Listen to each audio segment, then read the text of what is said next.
Testing, testing. I'm just gonna jump right into the second case.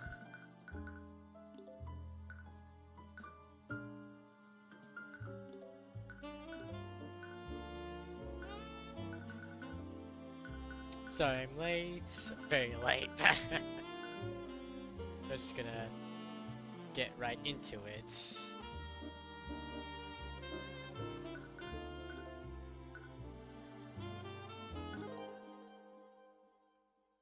The Walking Dead. Let me go.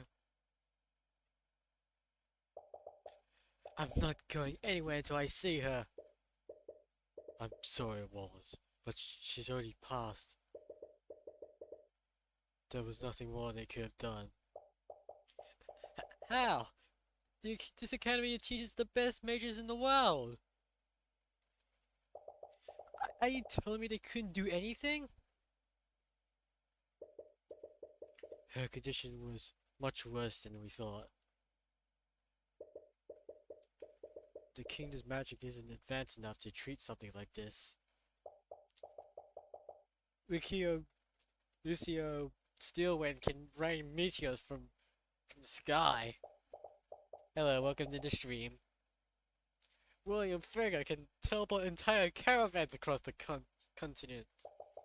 Are you telling me that your mages couldn't cure one disease? That is kind of weird, yeah. I'm sorry. I truly am. Emily. What? Walking there? Hey.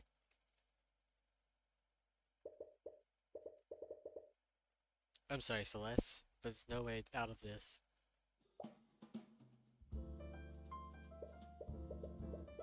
I forgot about the voices I gave to these characters. Whoops. I think I just gave her like a normal girl voice because, you know, she's gonna appear a lot, so let's just go with that. So that I've got the fucking rings. Okay, whatever. Oh, I think I actually autoplay. Okay, that's what happened. Zombies! Oh! Yeah, zombies! Alright, Celeste, there's no way for you to avoid checkmate next turn. Just surrender. She ignores it and continues staring at the pieces. There! What about that? Checkmate. Damn it! Would you two keep it down? We are in the library. Mr. Morris glances at the chessboard. I hope you didn't spend the entire morning playing around. I've been working hard, Ruby. I already learned 2 new spell formulas since we got here. Well, at least it's that. What about you, Churchbird? Well... Your flustered stammering tells her exactly how much progress you have made.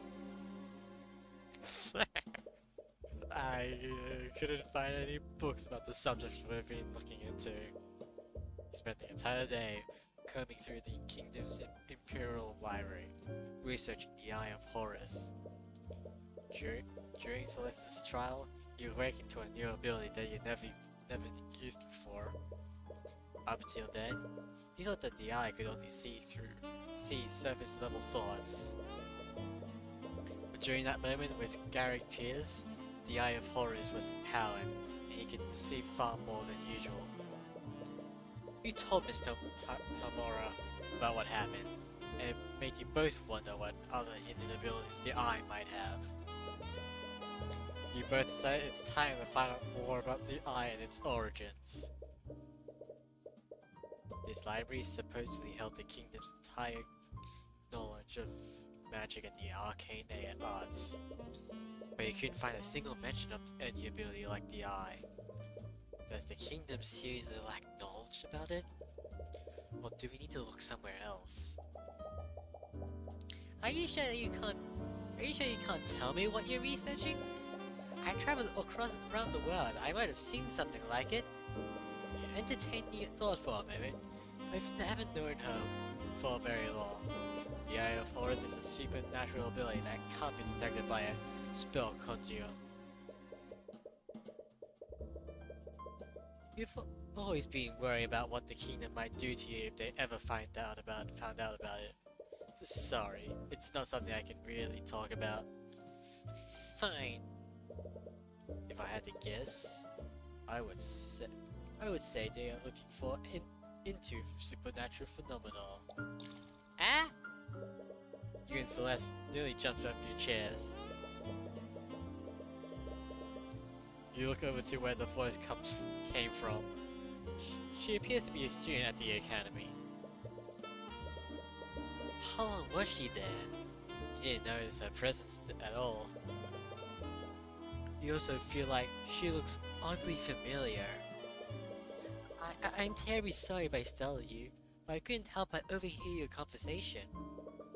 As the girl approaches your table, you see another student frantically running after her. Ares, you can't just... I'm so sorry. Oh, it's fine, Wallace. I'm sorry, but who are you two? Sorry, that was incredibly rude of me. My name is Ares Ilmater.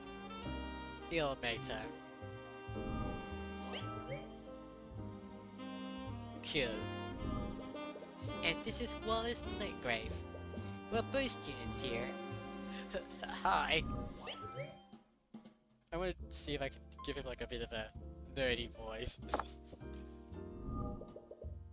Not to be rude, but that was a private conversation. And how much did you hear?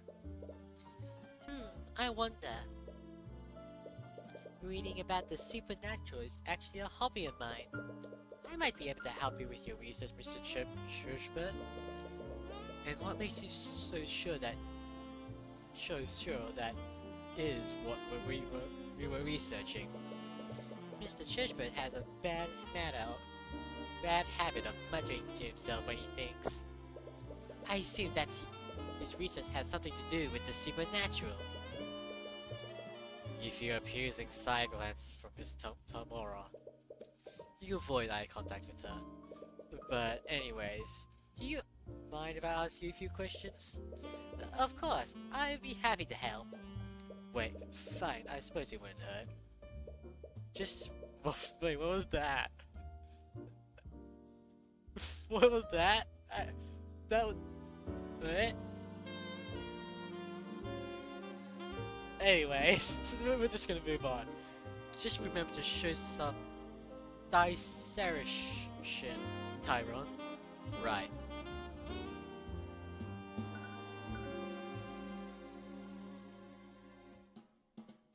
Huh. Oh, there we go.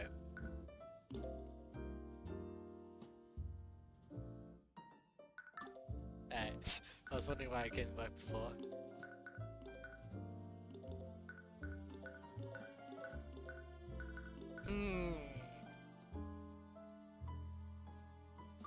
I think it's definitely gonna be the, what is it called? I'm just guessing, honestly, I have no idea. The defendant, probably? That's probably what's gonna happen. Like, you know, he seems that way. If not, then I'm gonna assume he's the killer. That's what's gonna happen. Alright. Let's just examine the place real quick. The library is full of books for educational purposes. You've been combing through these books all morning. It's a holy text of some sort. It must be related to the Church of Bahamut.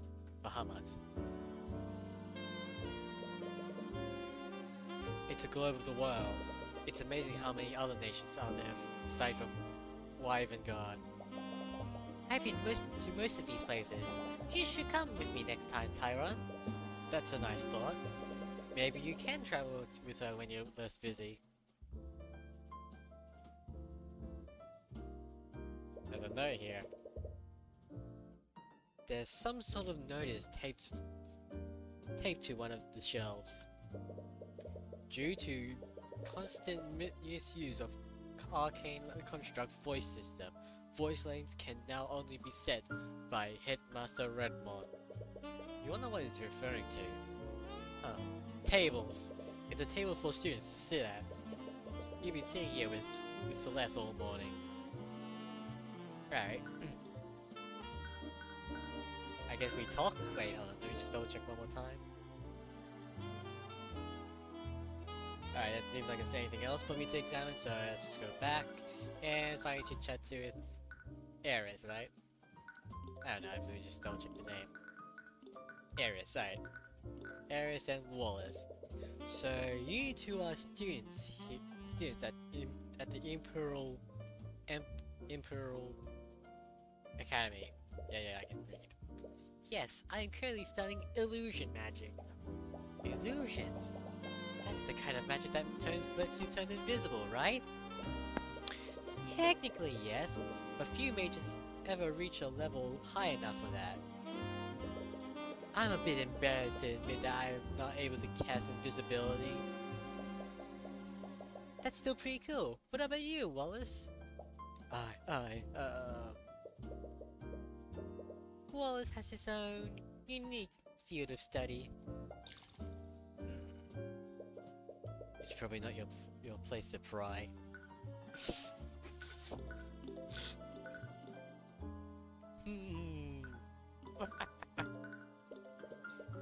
Everyone is talking about you two. Really? It's rare for the school to let outsiders in. That makes sense. This library isn't exactly open to the public. You were only able to get access of it because of Miss Tomorrow's connections. We only ever get occasional visits from the noble houses. So, I was curious as to who was able to break this dull monotony. Well, I'm a mercenary, but now I work as Tyrion's bodyguard. Mercenary? After a trial, it turns out that Celeste was more than capable of affording your services. However, Mr. Morris still proposed a different arrangement. After indicating Garrick Pierce, you painted a large target on your back. With Celeste being a mercenary, Mr. Morrow decided to hire her as your bodyguard. She figured you would feel more comfortable around someone you were already friends with. Anyways, I'm a defense attorney. A defense attorney? My apologies, it's just not what I was expecting. What was that supposed to mean? That's weird. Supernatural phenomena. Supernatural phenomena. I wonder why you would be researching such a thing. Yeah, I want to know too.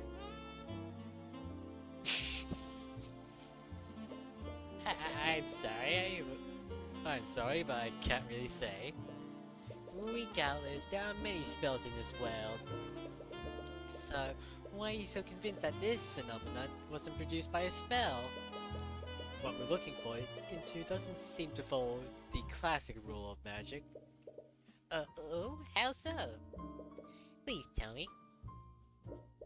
It was created by someone who's not a mage. Oh, really? So, you're saying that this was something created by a person? The words came out of your mouth before you realized it. You sent a small apologetic look to Mr. Mora. That does remind me of a story. A story? Mr. Bird, do you know the legend about how the kingdom of Wyvern was created? You mean the story about the ancient dragons? The ancient what? Okay, ancient dragon time. Does Wyvern have a story about ancient dragons? It's only about one ancient dragon. The Church of Bahamut refers to him as the Scaled Lord. I'm sure you have even heard people mention him before. Legend says that the first mages were created centuries ago by him. Alright, what's the word? I forgot the word, damn it. I know my vocabulary, monologue, that's it. At that time, our kingdom was caught in the middle of a brutal war. With no way to defend themselves, the kingdom was on the verge of destruction. Our people prayed to Bahamut, the gods of dragon, for salvation. And almost as if to answer their prayers, Rathalion, the last Scaled Lord, appeared before them. The Scaled Lord bestowed the gift of magic on a band of heroes who were fighting on the front lines. With their magic, these heroes utterly overtook the kingdom's enemies and single-handedly won the war. It's said that these heroes went to form the noble houses of today. What a load of nonsense. That story is nothing more but religious propaganda to prop up the noble houses. Regardless, the significance of this legend is in the Scaled Lord himself. Do you mean Rathalion? I don't know how to pronounce it. Rathalion bestowed the power to become a mage on several individuals. And to this day, that power can only be passed down genetically. Can you think of any arcane spell that can produce something like that? No, I suppose not. Rathalion must have had powers that weren't bound by the rules of the arcane arts. In other words, he could create supernatural phenomena without following the rules of magic. Please, do you honestly expect us to believe a story like that? It's completely unrealistic. As unrealistic as a non-mage using supernatural powers? She has a point. It's a far-fetched theory, but it's honestly the closest thing you have to a lead right now.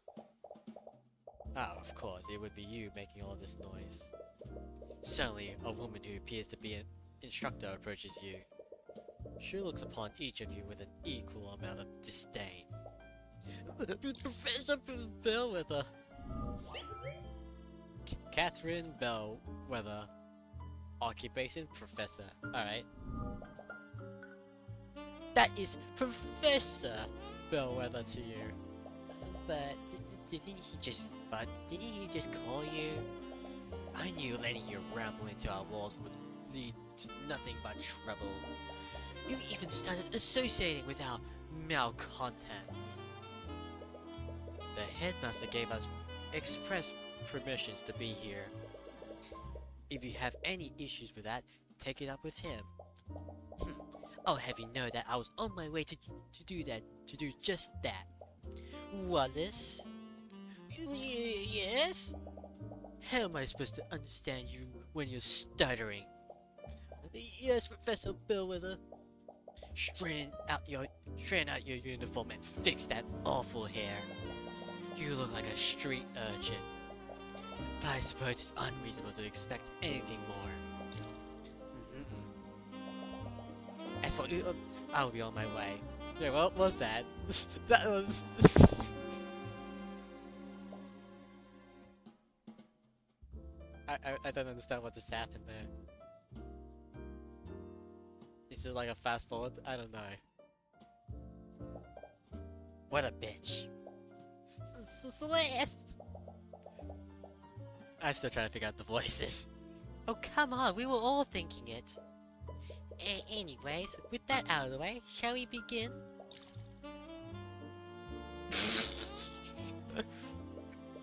What? Why do you have to keep detecting fear from Celeste?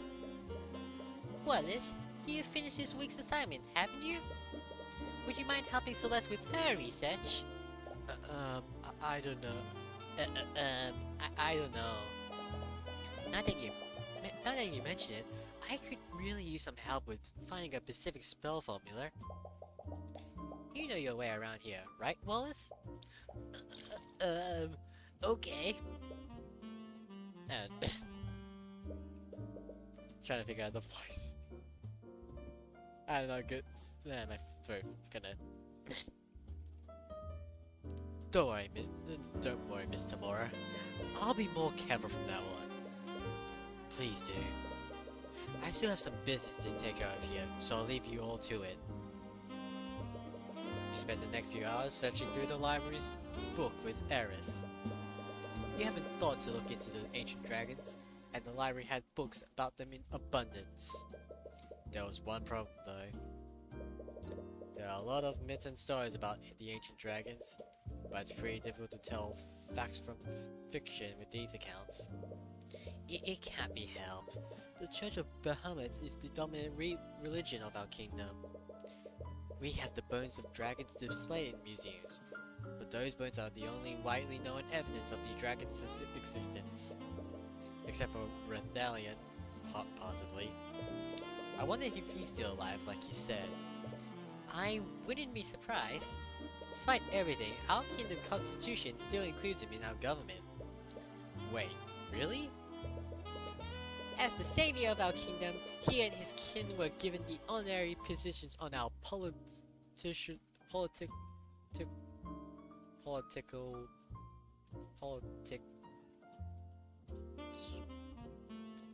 eminency.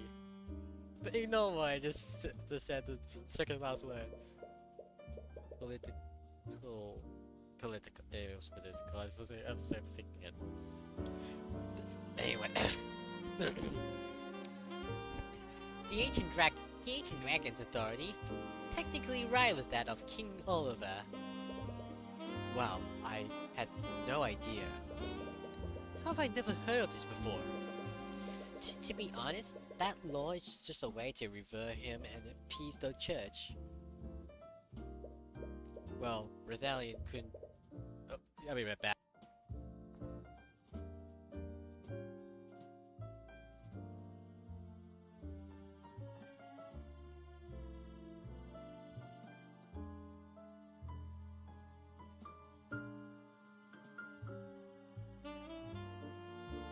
And I'm back. Anyways, well, Rathalion couldn't possibly be any worse than ability. Watch that be the plot twist. You're so stuck in your own thoughts that you accidentally bump into a bookshelf. The shelf begins to tip over and you're able to catch it before it fully flows over. But not before several books fall out of the shelves. They hit the ground with a cacophony of thuds. Some students glance in your direction. Be quiet! Sorry. Be quiet! Eris begins giggling. She seems amused about what's happening. Hey, are you okay? I heard a loud... Whoa. Celeste stares at the pile of fallen books. What did you do? Forget that. Just help me clean this up. There's no need for that. Construct, I require assistance. Acknowledge! What? Upon Eris's command, one of the nearby suits of armor suddenly springs to life and begins walking towards you. The voice coming out of it sounds humid but it lacks emotion. Okay, maybe I'll just try to do that kind of voice. Why does it sound familiar? Wait, did you do that, Eris? Yes, this is an arcane construct. It's a suit of armor that is animated using artificacy. They're designed to carry out various tasks for the students. Whoa! Glue! What's that mean? I mean, it's pretty obvious. Anyways. Really? I didn't know anything like that existed. They're still experimental, so they aren't available to the public yet. With that being said, construct, please place these books back where they belong. Acknowledged. On Eris's command, the construct begins quickly picking up the books. It moves with inhuman efficiency. After only a few seconds, all of the books are back on the shelves. If only AI was like that instead of doing art, AI art. Huh. Anyways, after only a few seconds, all of the books are back on the shelves. Wow, so they do whatever you can tell them to do? Well, there are some limits to. Construct, tell me I'm the fairest man you ever seen. Command rejected. Oh, what? I guess they're not allowed to lie. Your sharp painting aside as Celeste quickly jab you. The Constructor's voice is just a series of pre-recorded messages. I'm not sure if you noticed, but it uses the voice of Professor Bellwether. Ah, okay. That's the voice. So I suppose I'll have to think of a better voice for that. Unfortunately, you can't make them say anything other than what's recorded. Only the headmaster can change those settings. Artificially that can record audio. I've never seen anything like it. But you just said the experimental, right? Maybe if I keep asking him, you'll just give up and do it. I would advise against that. Even if the commands are rejected, they're still stored in the Construct's command logs. Anyways, we should probably get back to work. Fine. You read more about the ancient dragons, but most of the stories read more like fables than actual historical accounts. I don't feel like I'm making any progress. Suddenly you hear a thunderous, low-pitched sound blare across the room. It sounds like a high-pitched horn.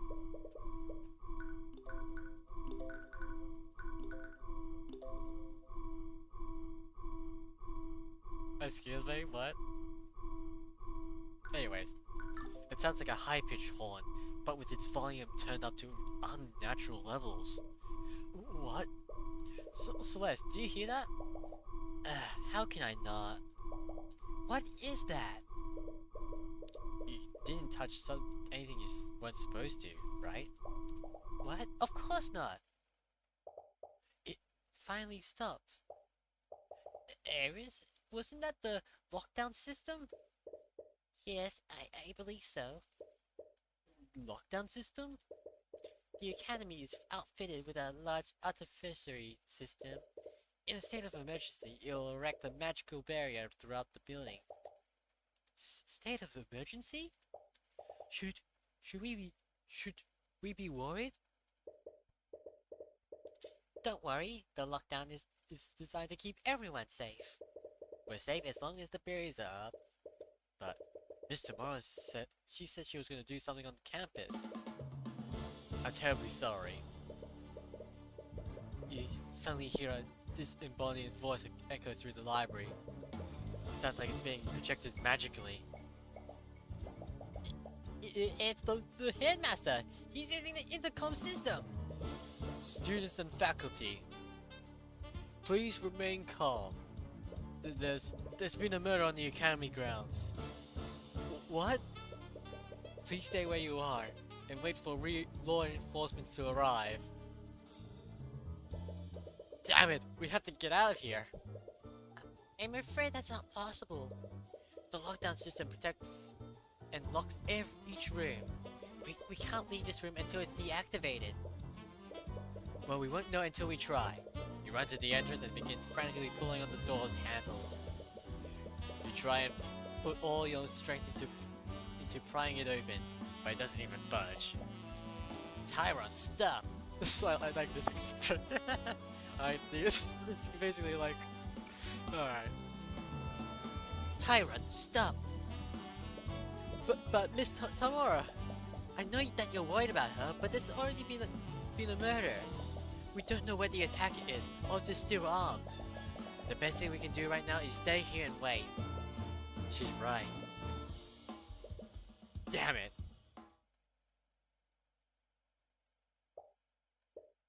Celeste's hands rest on her sword. Her eyes are carefully watching the entrance. Ooh. Well, we've been here for hours and she still hasn't stopped watching the door. She was also able to calm me down earlier. It's easy to forget sometimes, but she's always reliable when it really counts. What? Students and faculty, thank you for your patience. Law enforcement has secured the building. The lockdown has been lifted. However, please remain in the building until The headmaster is barely finished with his messages before you're out the door. Tyrion? Hey, don't go off on your own! You desperately run through the academy's hallways. No. Mr. Mora? Mr. Mora, where are you? You have no idea where you're even going anymore. You can feel your fear and anxiety rise with every passing moment. Where is she? Judgment? What's wrong? Why are you shouting? Miss Tamara. Calm down, you're hyperventilating. Hyperventilating.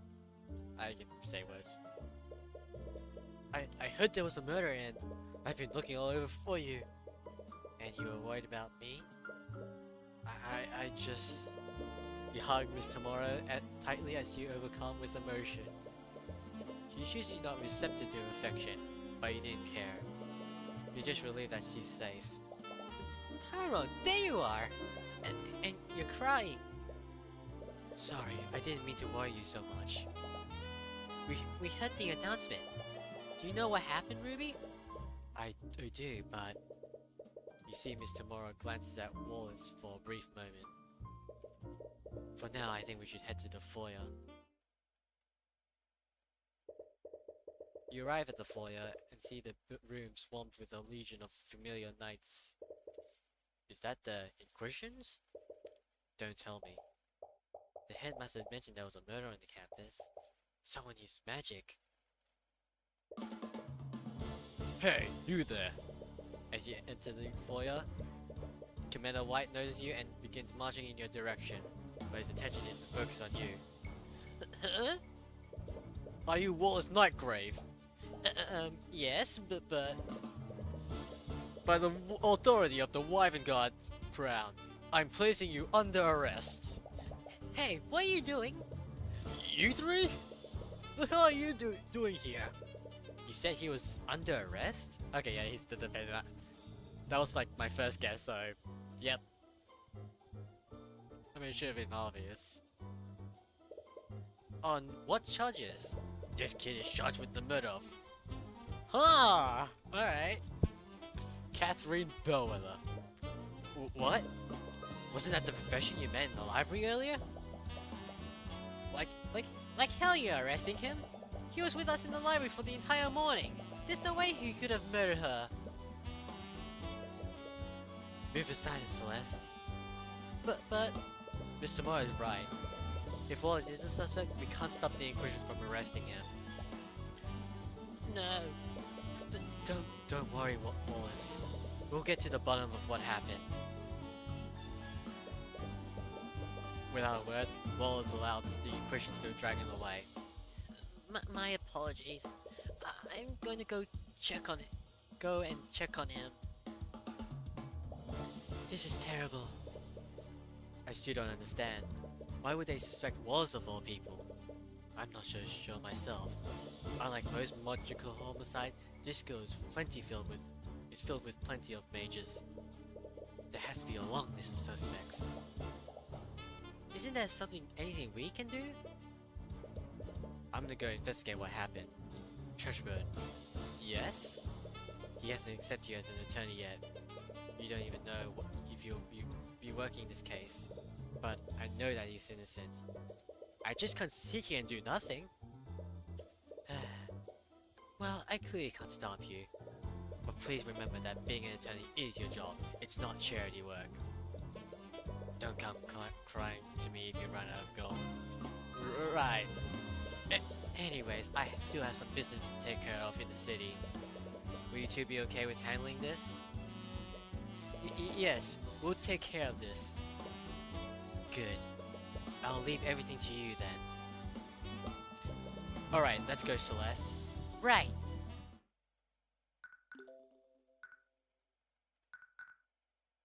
I'm gonna save like one here. Because, you know, I think this... I don't remember. When was the last save? Doesn't matter. Alright, I'm actually gonna get myself a drink of water as I just go through this part. It's been a few hours since Wallace was arrested. You and Celeste were with him during the lockdown, so the Inquisitions had to take your statements. But the more they question you, the more you can tell they had doubts about your testimony. You'll need to do more if you want to establish an alibi for Wallace. That took longer than I expected. We've already lost a lot of time talking to the Inquisitions, but we should be free to roam around now. Where should we go first? The crime scene sounds like a good start. We still need to figure out what actually happened. Ruby said that the body was found in the lecture hall 2B. It's in the west wing of the wing.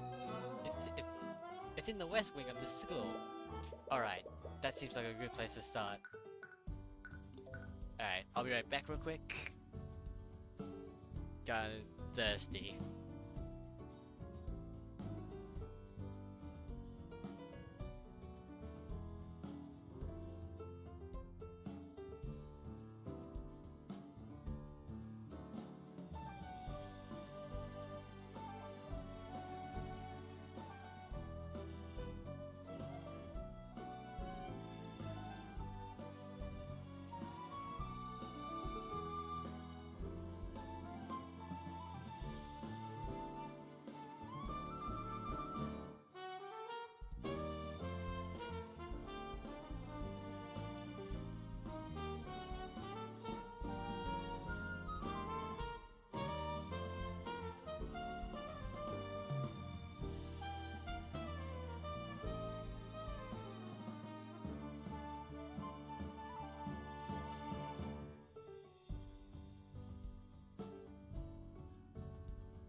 Alright.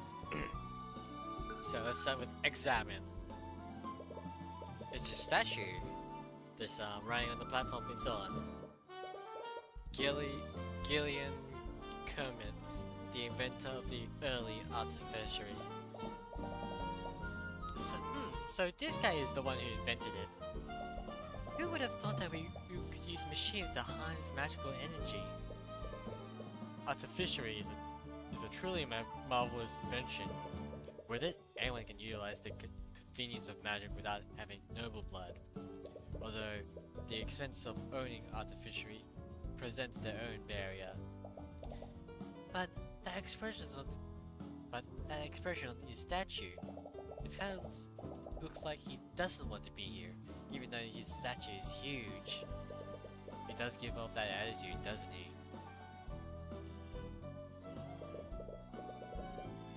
It's a painting of a professor with some kind of magical tool. There's some text under it. Dr. Paul Voria, also known as the archaeologist of the North. He spent many years studying and exploring the mountains of the regions of Shadalon. And through his investigation, he came upon one of the many layers of the Scaled Lord. He was honored both by the church and the Wyvern God Historical Society for this impressive discovery. I don't know why words are so getting harder to read. I guess that's alright. One more. It's a painting of a man with some sort of creature on his arm. With some text on it. Dr. Taphoros, a mage, historian, archaeologist, anthropologist, and did I say right? Anthropologist, whatever, and botanist. Best known for his work in studying the history of the ancient dragons. Through his work, great leaps were made in the study and development of the school of avocation. On his arm is one of the last Pisido dragons, which have now gone extinct. Alright. Yeah, I guess that's everything. Chat. Let's chit chat. I hope Wallace is okay. He looked really scared when Commander White arrested him. Don't worry, we'll find out what really happened. But first you need to inspect the crime scene. Next lead. Where should we go next? The first thing we need to do is find out exactly what happened. Mr. Morris said that the body was found in the lecture hall 2B. We should start our investigation there. Alright, okay then. Oh cool, we get to see the body outline. Actually, what happens if I go here first? Look around, it's very... Okay, don't even see. Probably still questioning again, we should come back later. Alright. Alright, time to go to the classroom where the body is. Yeah! Hey, stop right there! As you try to enter the classroom, you're stopped by one of the Inquisition's 9. I'm the defense attorney for the accused. We have a right to investigate the crime scene. Yeah, from what I've heard, the kid doesn't have an attorney yet. Right, you haven't been able to talk to Walls about that yet. It's quite alright, let them in. Lady Stillwin? I don't know which voice I gave her. I think I tried to give her a bit of a British voice. I'm gonna try to attempt that again.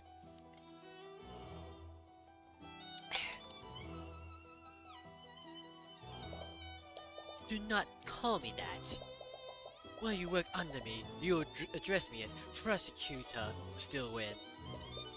Yes, Prosecutor Stillwin. Stillwin? Doesn't matter. What's that smell? As you enter the classroom, you find yourself inhaling a sour and wretched odor. The stench is so overwhelming that your eyes begin to tear up. Don't worry, you'll eventually get used to the smell. What are you even doing here, Stillwin? I'm here to investigate the investigation. You look around the crime scene. There isn't a single Inquisition knight in the room. Isn't that the Inquisition's job? Due to the circumstances, I decided to handle this case personally. Well, since we got you here, could we ask you some questions about what happened? Can I assume that you're planning to defend this case? That would make you my opponent. What do I have to gain from helping you? Right. However, I would be willing to answer your questions, but only if you answer some of mine as well. Oh, okay. What could she possibly want to ask you? Alright. I guess we'll start by talking. Questions for us. Miss McCoy, it's my understanding that you were adopted. Will you happen to know who your birth parents are? Hey, isn't that too personal of a question? You agreed to answer my questions, didn't you? But I didn't think you meant... It's fine, Tyrion. I'm fine with answering if it helps Wallace. I don't know who my birth parents are. I never tried looking for them. I see. If I recall, your spell conduit only contained one spell. Considering your upbringing, how did you learn Mage Blade in the first place? I bought a skill from a merchant a few years ago. It had Mage Blade spell formula on it. But I know more than one spell now. I actually just learned a few new spells today. I'm sorry, spells? As in plural? How long did it take for you to learn these spells? A few hours, I think. She learned multiple spell formulas within a few hours. What was that just now? I see. Well, I think that's all I need to ask for now. Okay. She's sharing information about the investigation for that. Why is she so interested in Celeste all of a sudden? Alright, what's that smell? That shit smell. Excuse me. I feel dehydrated. I can't take it anymore. That smell is driving me crazy. What is that? From what I understand, there was a bit of an accident a few days ago. It happened during one of the classes that the headmaster was teaching. he misreads the instruction for an alchemy experiment, and as a result, he accidentally produced this wretched smelling vapor. Vapor? It's not poisonous, isn't it? Of course not. I would not be standing here if it were. It's just extremely unpleasant to the senses. Kill. Now for the murder. Do you know what happened here in Steelwind? Well, it all began when the City Watchers received a call from the Academy. Supposedly, there was an attack on the campus ground, and the entire building was put on lockdown. The City Watch set up a perimeter around the building while they waited for the system to deactivate. What? Couldn't the Academy have let in once the scene was secured? I'm not sure about these specifics, but supposedly, the lockdown can't be shut down manually. You have to ask one of the Academy admins if you want to know more. Anyways, you two were also present during the lockdown, am I correct? Did either of you see anything suspicious? No, but we actually met the professor that morning. She was still alive then. I see. That does match with the accounts from our other witnesses. Do you have any idea where she went after she left the library? The headmaster gave us express permissions to be here. If you have an issue with that, then take it up with him. I'll have you know that I was on my way to do just that. She said that she was gonna meet with the headmaster. He also mentioned that when I questioned him. She attended the meeting as planned. If the headmaster met with Bellwether, you'll probably want to speak with him next. She must have found her way into this classroom afterwards. Would you happen to have a map of the academy? I do. I have extra copies of your life one. Wow, very helpful actually. So where's the library? What is it? There's only one direct path from the headmaster's office to this lecture hall. But I wonder if she took any detours. I don't even take a look at that map.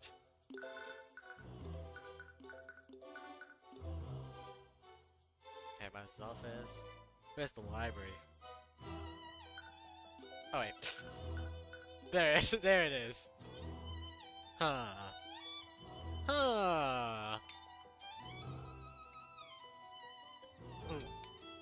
Excuse me. Alright. Yeah, I have no idea what's happening. This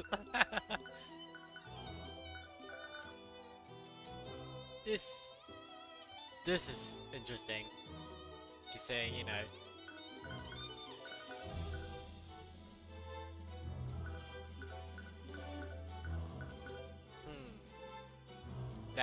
I believe this has something to do with it. You are suddenly suspicious, I don't know. Okay, maybe we haven't met the other characters yet. But it would be like the last one. The last character we'll be meeting in this case. Maybe. How was the body discovered? Why was the suspect? Let's start with this one.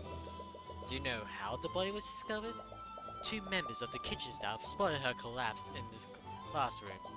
They reported the situation to the campus admin while they attempted to save her life. But it was too late. The professor has already passed away by the time any healers arrived. Those 2 staff members, who were they?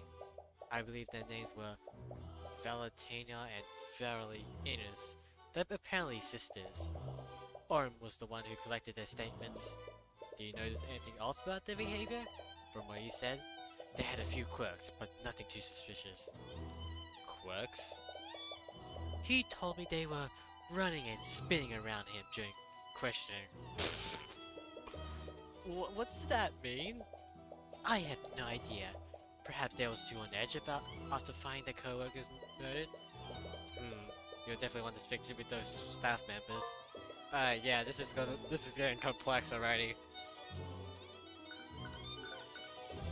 We've already told the Inquisitors this, but Walt was with us for the entire time. He couldn't have committed the murder. Yeah, he had a perfect alibi. Strong maybe, but his alibi is far from perfect. Miss McCoy herself told us that. There was a small time period when she wasn't with him. What? Right, it was when I came to check on you after you knocked over that shelf. I got a little lost on my way back to Wallace. But still, we only lost with each other for a few minutes. That may be, but unless his alibi is airtight, the evidence in this room proves that it was him. What do you mean? It'll be easier to explain once you examine it yourself. Alright, guess we're examining. Okay, what? What now? Sorry about that. Oh, Tyrion, I almost forgot. Since this is our first official case together, I wanted to show you something that I've learned. Okay, what is it? Repario Arcanum. Voice acting! Better than how I did her voice. Is there a way to hear it again? Because, you know, that sounded cool. No. Ah, this sucks. Anyways, moving on. Shock effect. What was that? That is the incantation for the detect magic spell. Detect magic? Wait, does that mean... Yep, we can see magical traces while we're examining the crime scene now. Whoa! Your bodyguard Celeste can now cast the detect magic spell. While examining a location, press the detect magic button to make magical trails visible. If there are any traces at your locations, you see a colored overlay. Alright. Tale of some kind of magician. I'm just gonna look at the filler text. There's some text below it. Dr. Nicole Arcane engine. Trade and travel across the seas. Discriminating the common folks and nobility. Judging his assistants based purely on the merits. Researched Imperial Academy. Composed of sympathies. Alright. Looks like he's a man of many talents. Alright. Oh, they have books here. They appear to be textbooks about alchemy. Ah, lame. This must be where the student sits during lecture. I can't imagine sitting in one place all day. Have you never attended a school before? No, we never had a proper school in Haven. I mainly got my education from books that my parents bought from traveling merchants. What about you? I used to attend a public school in my hometown, but after Miss Tamora adopted me, she handled my education personally.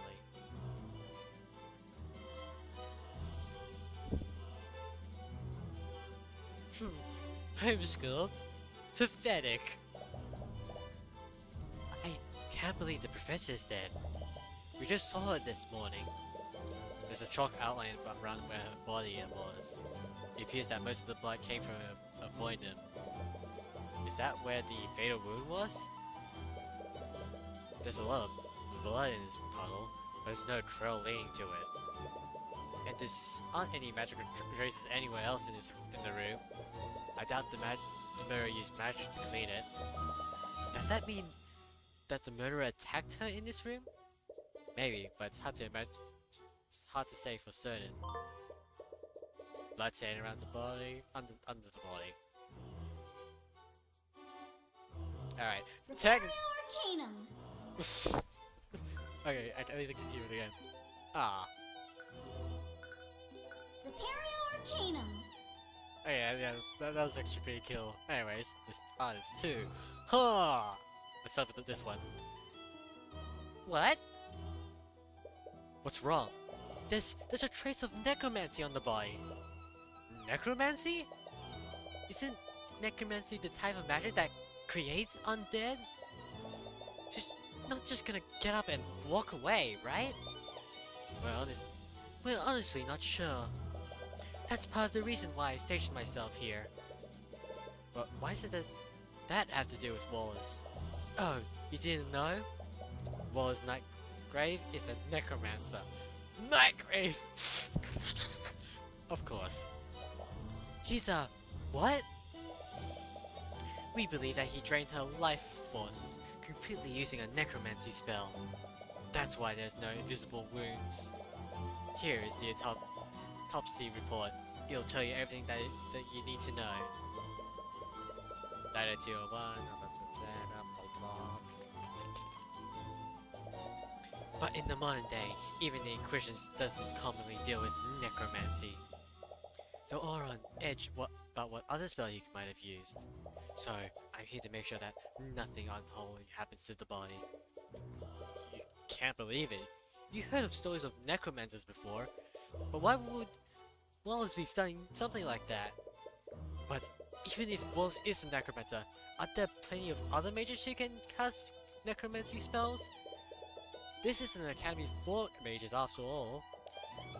No, there are no laws against it, but the knowledge required to learn necromancy is heavily controlled. No one in their right mind would dare teach necromancy apart beyond basic healing magic.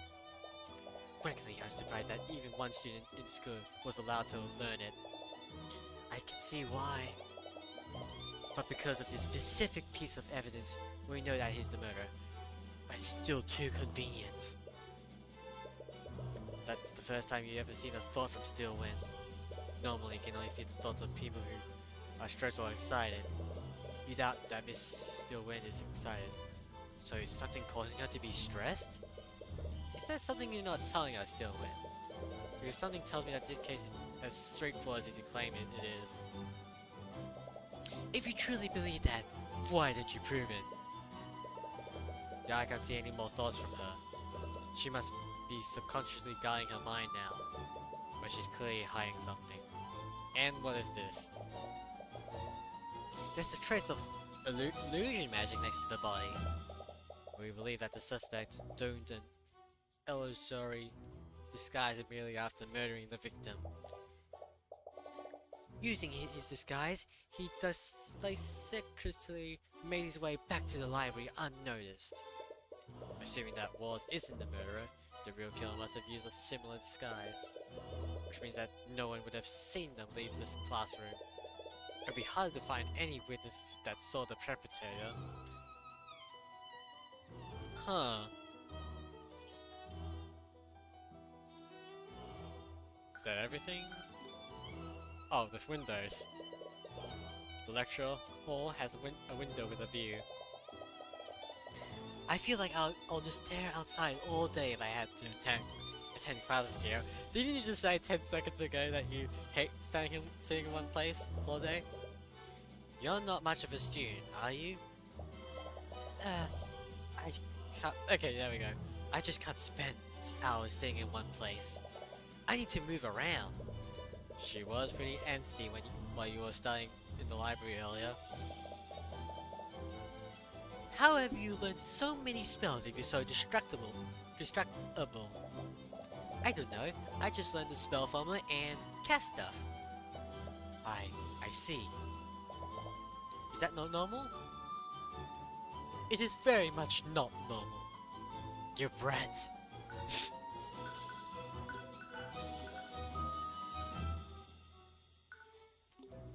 Well, you better get going. Alright. Let's go back to here, let's see if anything changes. Nope. Headmaster's office, let's do the kitchen first. Hello? Is anyone there? It looks like there's no one here right now. Maybe we should check somewhere else. Set of pots. Bunch of cooking implements. Valentina must use these to cook for the students. Yes, it's obvious that I wasn't supposed to go here first, so we'll commonly use ingredients in the cooking. Oh, it's a plate of bread. I'll probably use these to serve it as size to the entree. Don't get any ideas, Tyrion. What? Remember when we went to that fancy restaurant? You just kept ordering breadsticks and butter. The breast was free! I might as well take advantage of it. You know eating that much carb isn't good for you. Yeah. There's a large cooking station here. They must prepare the meals in bulks here. There's a large sack of produce in the corner. There's some wine here too. That must be for the professors. This must be. They must serve the students meals on these plates. It's a shame they had to close the kitchen due to the investigation. You glutton. It's a barrel full of sort of drinks, some sort of drink. I wonder. It's probably not lotus juice, Celeste. I am pissed. I am pissed.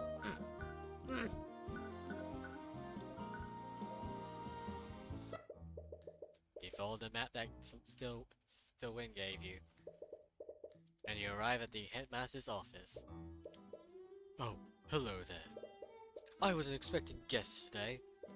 Sorry for coming unannounced. You must be... My name is Theodore Redmond. I'm the headmaster of the Wyvern Guards Imperial Academy. Ah, dedicated, you're the headmaster. And judging from your appearance, you must be the Poteg of Ruby Tomorrow. And to what do I owe the pleasure? Oh, hello. They must be here to investigate the murder. Wait, Eris? I thought you went to see Wallace. Unfortunately, the Inquisition is questioning him right now. They aren't allowing visitors. He must be so scared right now. I hope he's okay. Right, she had the same experience not too long ago. If there's anything I can do to help, please let me know. The murder. This is terrible.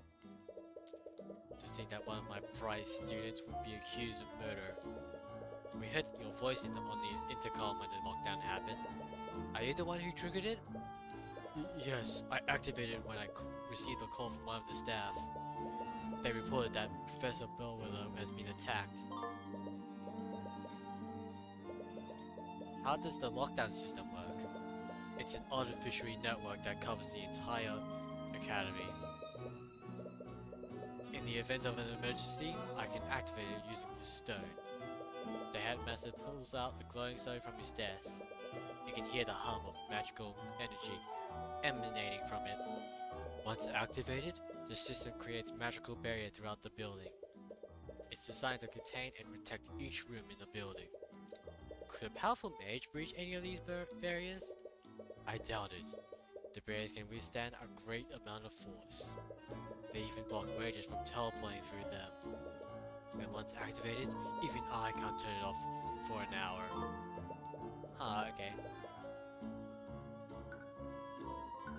Wallace Nightgrave. What can you tell me about Wallace? Earlier you said that he was one of your prized students. Sad. I just need to understand. Why did the prosecutor say that he was a necromancer? Because technically, he is one. What? But why would he study something like that? Necromancy is probably one of the most dangerous and most skirmish schools of magic. Its image has been long tainted by stories of dark wizards raising armies of the undead. However, it doesn't just control the forces of death, it also controls the forces of life. Forces of life? The truth is that healing magic is also classified as necromancy. Most healers don't care to admit it because of the stigma it has. But that's why Wallace is studying it. He wants to become a doctor. But there are plenty of mages who knows healing magic. Why is Wallace being singled out? For years, he's been studying necromancies beyond basic healing magic. He believes that high-level necromancy can revolutionize modern medicine. Unfortunately, many among the faculty don't see it that way. Wallace doesn't hail from a noble house. He's a mage that was born among the common folk. He's like me. Many of the facilities fear that he will use his knowledge to raise armies of the undead. Armies of undead, just like the necromancy of old. The Imperial Academy isn't even permitted to teach it to students beyond basic healing magic. Then, why did he allow him to study it? After everything that has happened to him, I made an exception.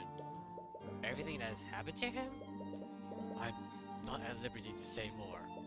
You have to ask him if you want to wish to know more.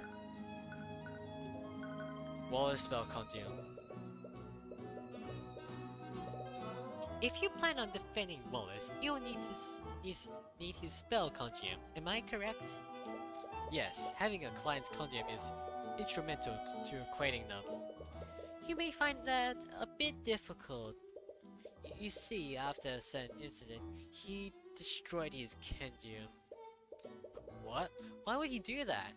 Doesn't he need that to use magic? A spell continuum is a device mage uses to keep track of what spells they can cast. It's really convenient for remembering the formulas and equations of your spells, but it's not actually required to use magic.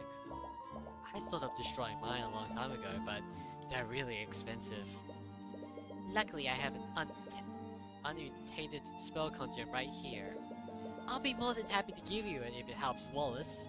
Oh, thanks. Wallace just needs to maintain physical contact with it for 10 minutes.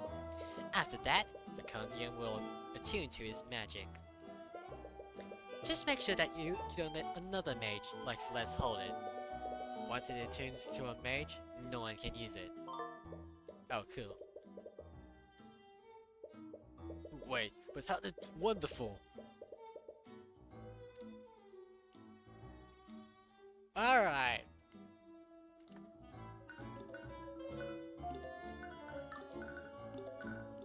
I always get confused too. You are definitely not the killer, but you are suspicious of everything else. You're definitely gonna be an important character later, like, mark my words.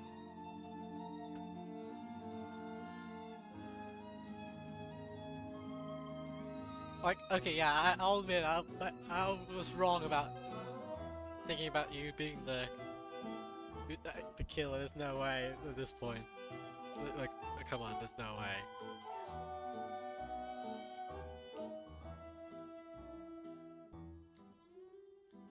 Sus. Where's Mal Edgework when you need him? Miles Edgework is in Among Us. Miles Edgework is also sus.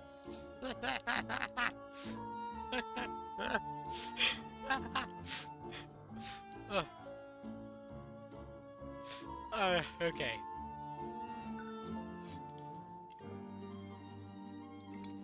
Wonderful. Wonderful. I just hope you can persuade Wallace to attune to it.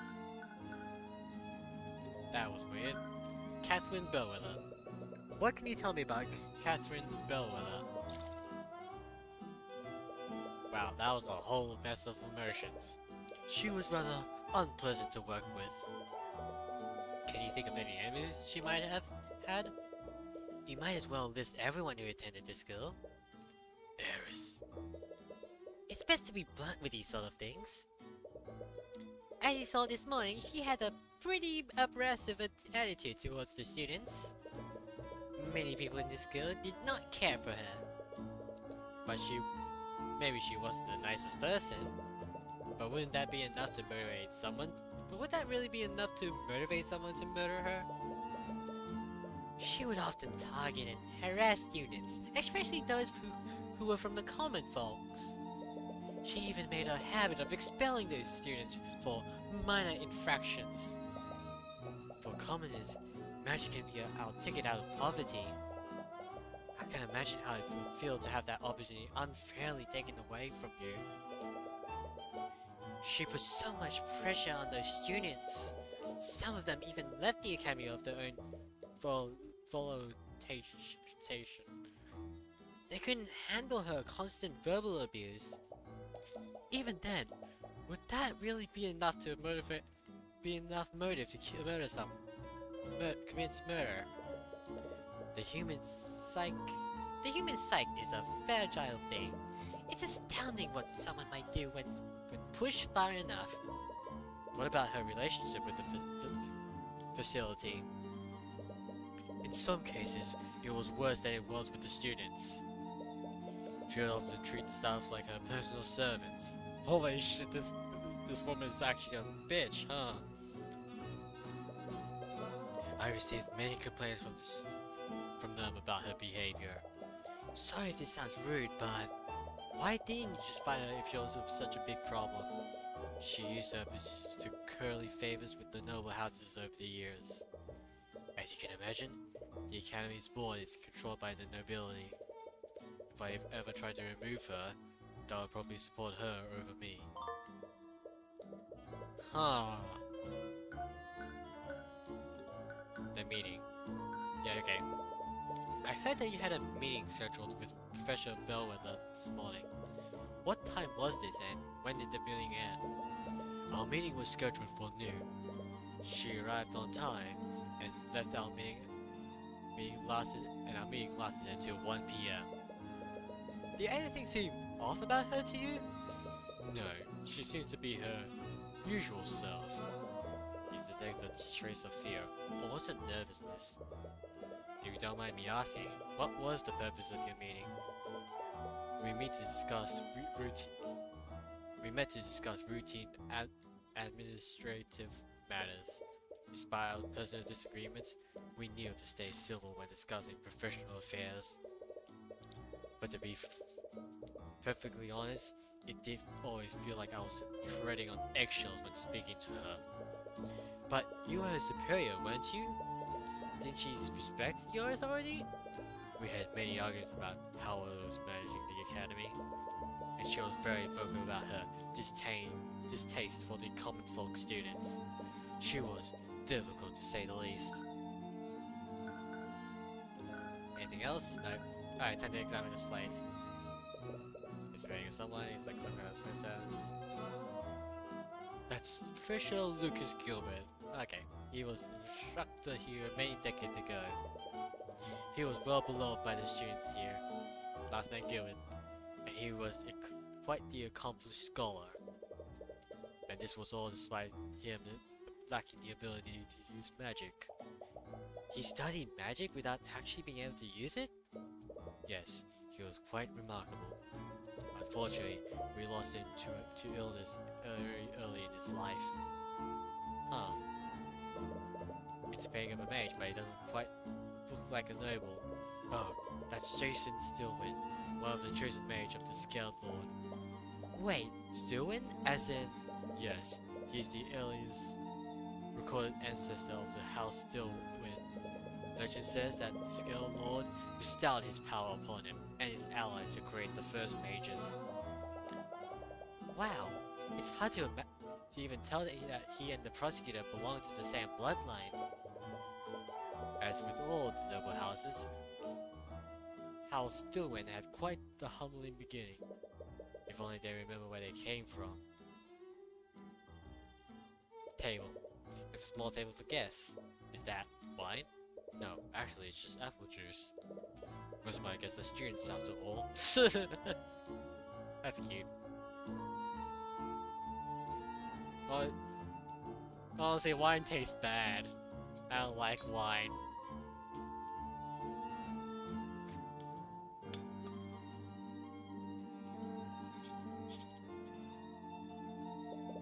There's a fireplace with some burning wood. It looks pretty cozy. There's a window with a view of a garden. It has a nice view from up here. Oh yeah, I forgot. Wait, hold on. Repario Arcanum. Yep, no.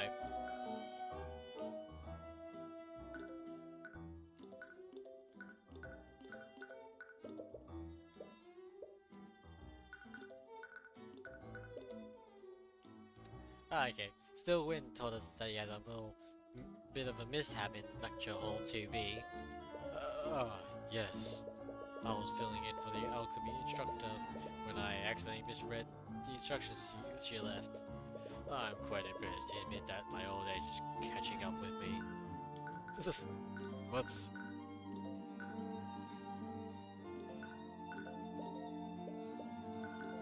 Nope.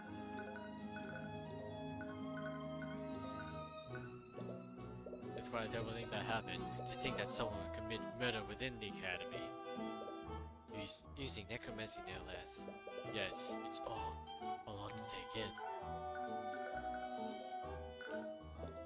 Alright, same thing.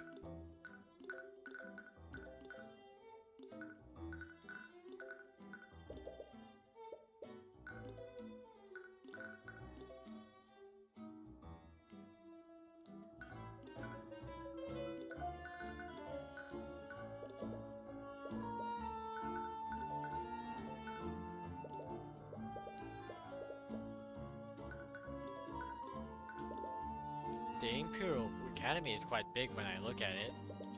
Well, of course, we are the primary sources of magical education for mages throughout the kingdom. As you may well know, most of the mages enrolled here are of the nobility. Their families have invested a lot into our facilities.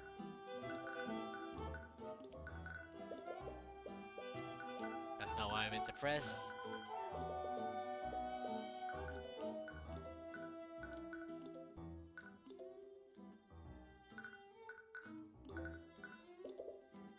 Did you know Eris is one of our top students in the study of illusion magic? Yes, thank you. Yes. Thank you, Midmaster. I appreciate your praise. Why do you study illusion magic, Eris? Oh, no particular reason. I just happen to have an affinity for it. It's also quite enjoyable to use my magic to deceive people. Huh. That's pretty suspicious of you. What can you tell me about Wallace?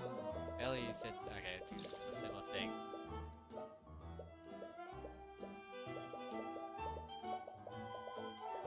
Blah blah blah. Blah blah blah. Blah blah blah. Blah blah blah. Alright. Let's go to the kitchen this time. Hello? Is anyone here there? Be right there! Sorry, but the cafeteria is closed right now. Actually, we're here to investigate the murder. We heard that 2 members of the kitchen staff discovered the body. Oh, that would be me. I'm Valentina Aeneas, whatever. Pretend I know how to say the names. What about the other persons? Do you know where they are right now? Oh, that would be my sister, Valerie. But I think she's somewhere else on campus right now. If you were with those knights, we already told them everything we know. Actually, we're investigating separately from them. I wanted to ask you some questions about what you saw. Sure. I'm gonna have to remember those details again. What did you see? Start. Can you tell us about what you and your sister how you and your sister discovered the body? Right. My sister and I were walking the hallway from the kitchen to the west exit. We spotted a professor in a nearby classroom. She was lying on the floor and bleeding. I used an emergency communication device to call for help. While I was doing that, my sister tried to wake her up. That would imply that Valerie thought that she could be resuscitated. Did she know if the professor was still alive or not? We're not sure, but she wasn't responding at all. But she wasn't breathing, and she didn't have a pulse. What do you know about the suspect in this case? His name is Wallace Nightgrave. He's a student here. He's that scary kid, right? I don't know what voice I should give her.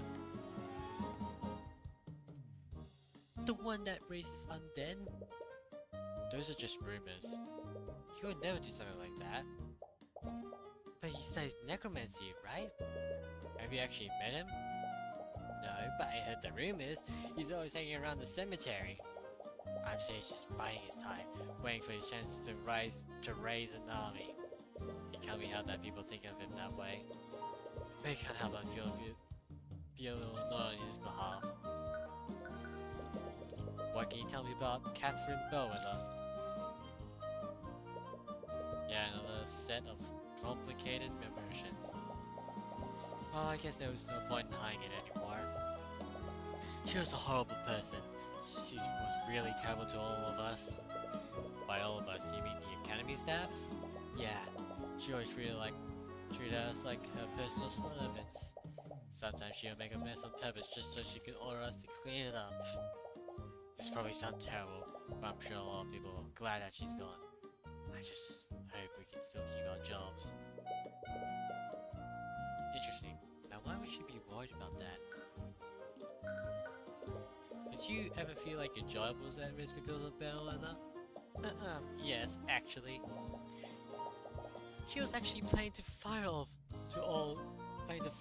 the staff. All of the staff? That can't be true, can it? The academy needs the staff to function. I'm not sure about the details, but that's just what Jan told us. Who's Jan?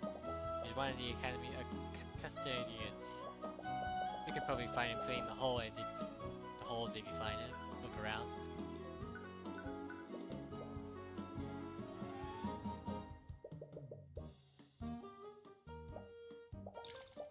What? Shit. Did he just say, quest scan for magical traces? Ah. This is gonna reveal like... Nope. Oh, I'll just get out of your way then. Wait. Huh. Hold on a second. Who is Valentina then? Wow, she just pulled out the room. What was that about? Tyrion Arcanum.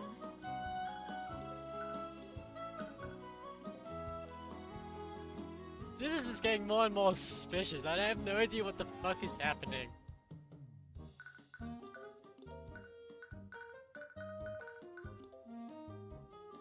Let's talk to British lady again.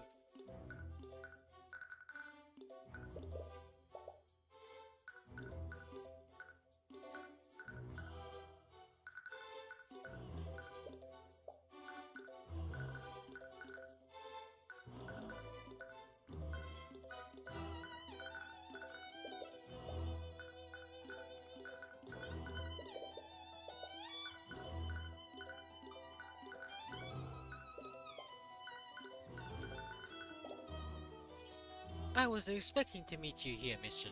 Cuthbert.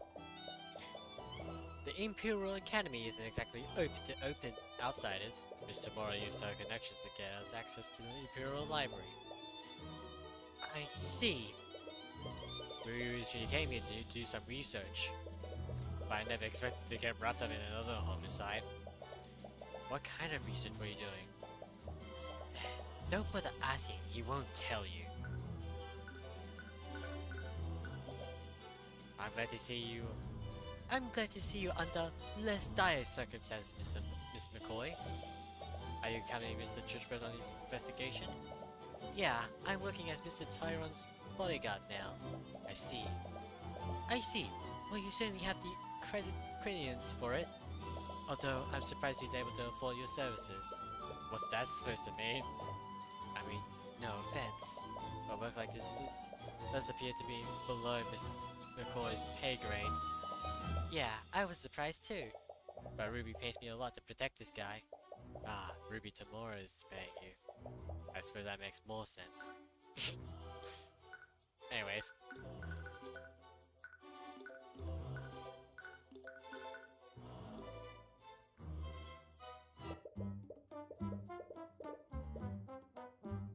She's speaking to someone in a blue collar uniform. This probably the guy. Jen, where have you been? You still haven't fixed your plumbing in the kitchen. In the kitchen sinks. Someone just died. Can we take the day off for once? You're causing too much trouble for me and Valentina. Please be reasonable. Why is Valentina suddenly speaking to her twins? Are you a fucking dumbass? Oh, hello. Valentina? Oh, my apologies. I can see why you're confused. I am not Valentina. I'm her sister, Valerie. Alright.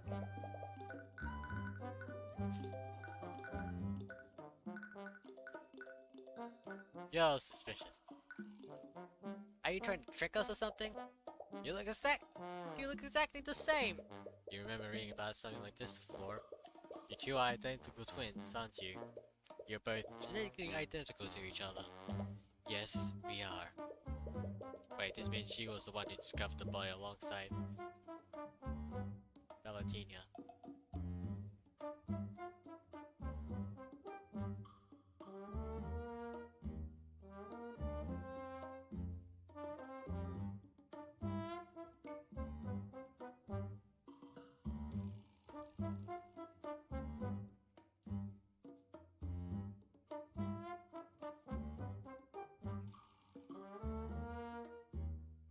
Alright. Wait, that means I just got this part. Since we have you here, do you mind if I ask you some questions about what happened? I'm terribly sorry, but I've already spent a lot of time looking for Jan here. I'm really behind on my work. But Jan was also nearby when he discovered the body. I'm sure he can answer your questions. Before you have a chance to object, Valerie quickly walks away. Wait, okay, yeah, the most suspicious. Do you want me to go after her? I'm pretty sure I can catch up to her. No, we don't want to scare those two more than we already have.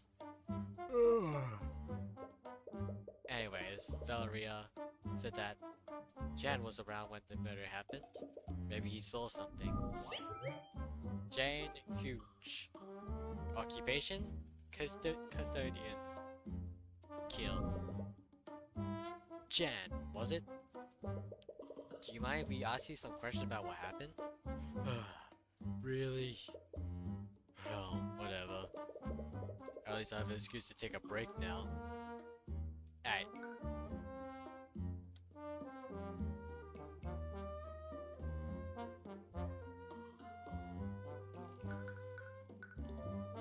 Anything in the hallway?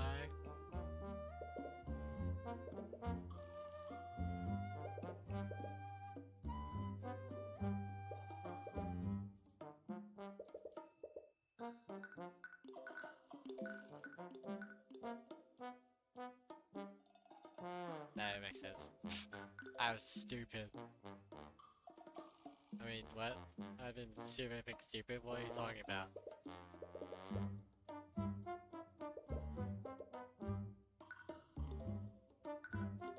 Repario Arcanum.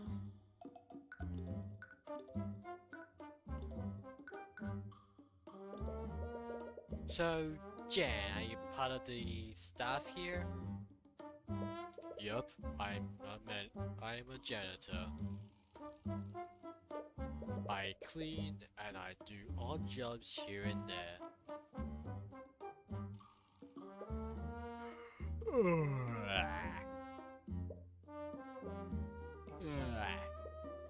But apparently that's all he has to say about that.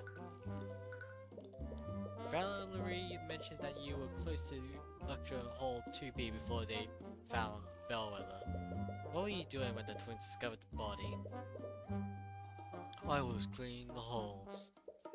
Bellwether knocked over her face and there were shards and dirt everywhere. Wait, you saw the professor before the twins arrived? Yeah, like I said, she broke the face right in this hallway. It was probably 20 to 30 minutes before the twins found the body. You might have been the last person to see her alive. Did you see where she went after breaking the face? Yeah, I think it was into that room over there. Jan points to the lecture hall that Bellwether was found in. Well, she was just a bitch as she was about to die. It's like, I broke the face. Dies. Anyways, did you see anyone else enter the lecture hall? I'm honestly not sure. I was more so worried about cleaning the mess they made. Well, did you notice anything off about her? She was in a pretty bad mood. But honestly, that's pretty normal for her. She was walking real slow. I didn't notice her at first, and she basically shoved me out of her way.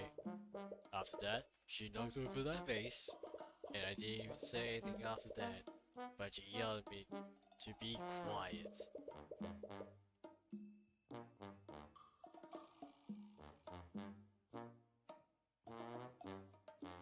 curious, did you see where she went after that? Totally not suspicious. Not really, but the only thing in that direction is lecture hall 2B. I can't imagine her going anywhere else.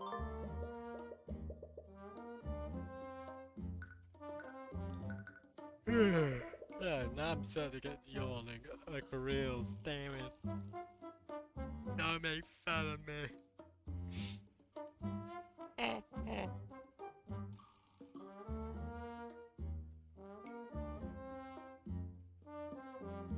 I just remember I laughed, like, very evilly kind of way early on the stream. Sorry about that.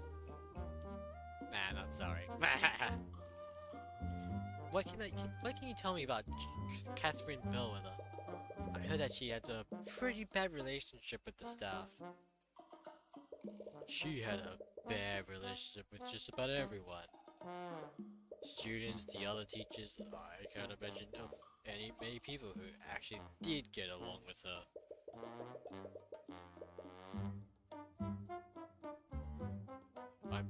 I'm sure you had your own share of bad experience with her. Yeah, she always yelled at me when I was taking too long to get her job done.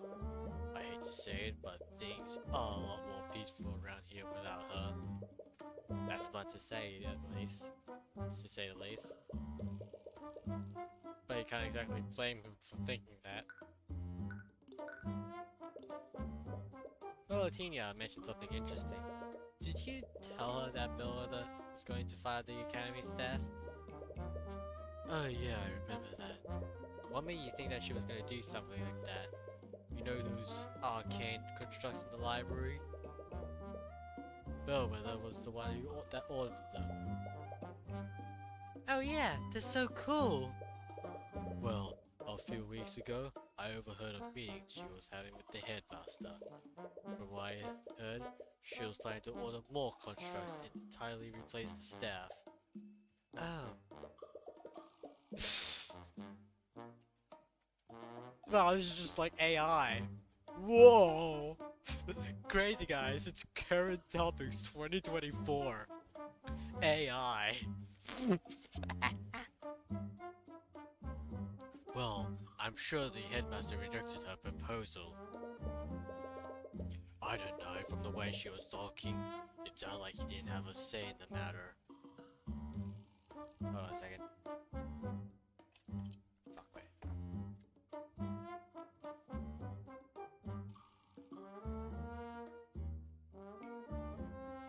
Why does it always get misplaced?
I suddenly just like remember like, you know, I was thinking like, this a few seconds ago, like, you know, like,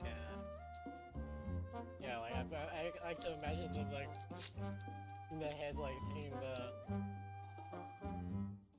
you know, from the Wizard of Oz, Ding Dong, the Wicked Witch is Dead song. Back in primary school, like I pretty much had to do like a it's part of the musical. I was in the musical, having to be one of the, what's it called? The little people. I forgot. It's been many years since I last seen The Wizard of Oz. I forgot. But yeah, yes, I remember the song.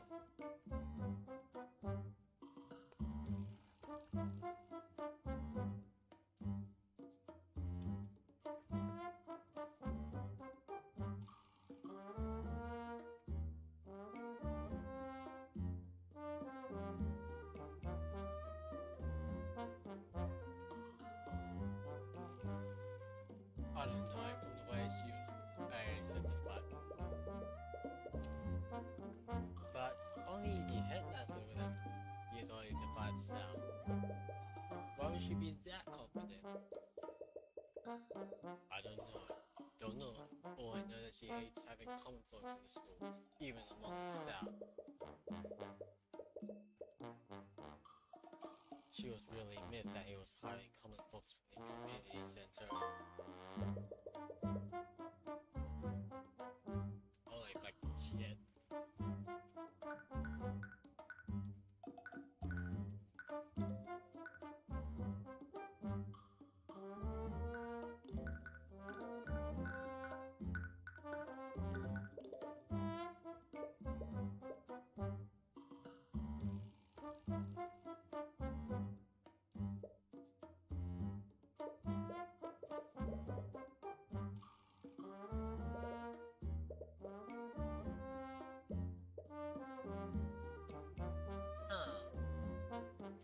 Wait, do you personally know Persecutor Sylvan?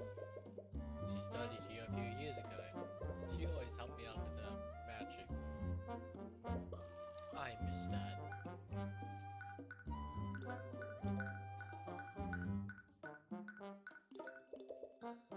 Have you met Persecutor Sylvan? Not recently, but she used to go here a few years ago. What was she like back then? Oh, she was great. She always threw my bell it up whenever when she picked on the students and stuff. She was probably the only person in school that would stand up to her. The student elected her as the student body president. She took that job pretty seriously. Wow, I never expected that. Things were a lot better when she was here.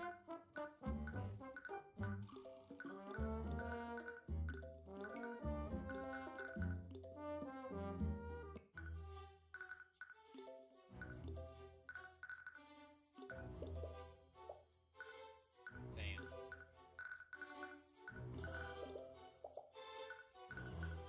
Alright.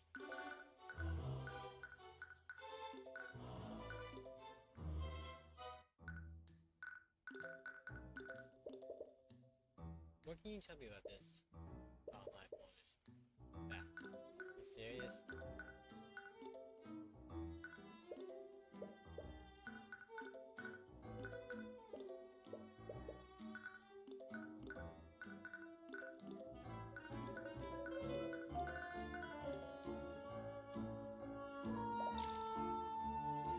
It's over.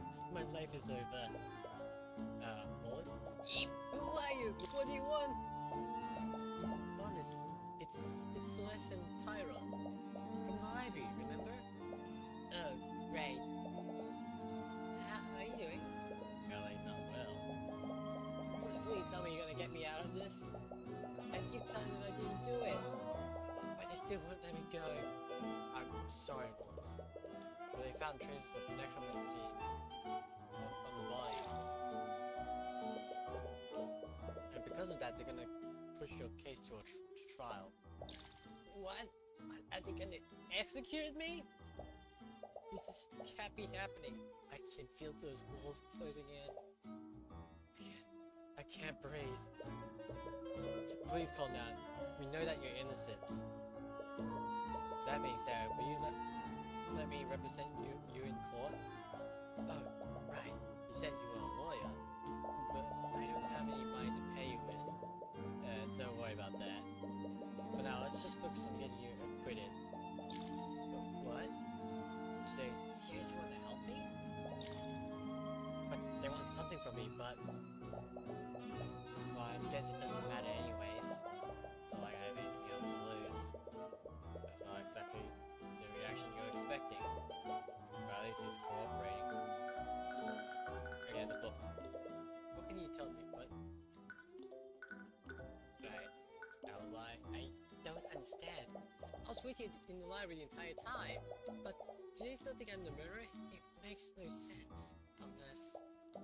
You told the equations, right? Did you tell them I'm innocent? Did they frame me? We did, but as we said before, there are traces of necromancy on the body. Evidence said the body they believe that she was murdered with a necromancy spell. Apparently that makes you the prime suspect. I see. Well, we heard about the type of magic that you're studying. Don't worry, the headmaster explained to us already. You just want to use necromancy to become a doctor, right? I understand that you have reservation about talking about your magic, but in order to build a case for you, I need your spell conjure. I don't have one. No. Ares told us about that. That's why she gave us a blank one for you to attune to. Do I have to? It's your life on the line. We need all the information we can get to help you. Sorry, you're right. I'll tune to it. Yeah!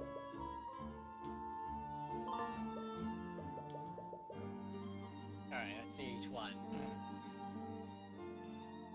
Snap off. Cast a small and harmless visual effect around their hands. This effect can last as long as they maintain concentration of the spell. Mending wounds. Necromancy. Heals the wound of the target over the casting time. Wounds on the target are magically healed without leaving any scars or bruises. This spell can't restore missing limbs, nor can it revive someone who's already died.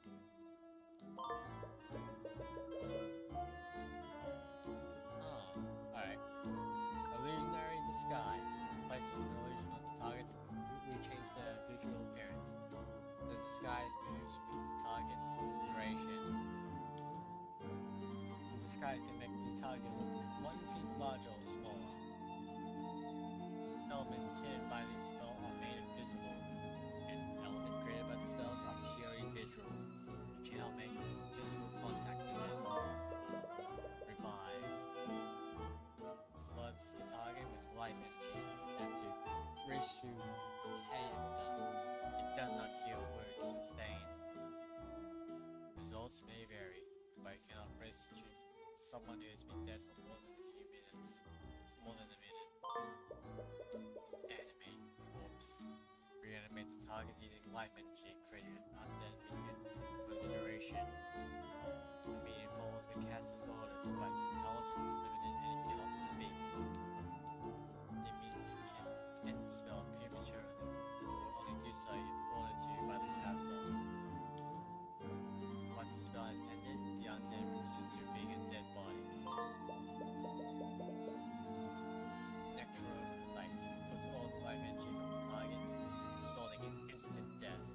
This spell does not wound the target harm, nor does it leave any physical evidence, but it still leaves a magical trace. You understand the reason why he's studying this type of magic. But the spell is conjured up still pretty gruesome. It's a little terrifying that spells like this even exist. Sorry, I know I was being difficult. A long time ago I showed my conjure to someone I trusted. After she saw my necromancy spells, he told everyone in the academy. There's also when Professor Belvedere started coming after me. I'm sorry, that must have been hard for you. But at least you had Ares. Yeah, I did. How did you and Ares become friends anyways? Scared. from views related to Paris. Oh, it's a bit of a strange story. Sometimes the other students will steal the ID number from my locker, then they'll switch them with the one in another locker. They thought it was funny when they got angry with me. Paris had a bit of a reputation around our school.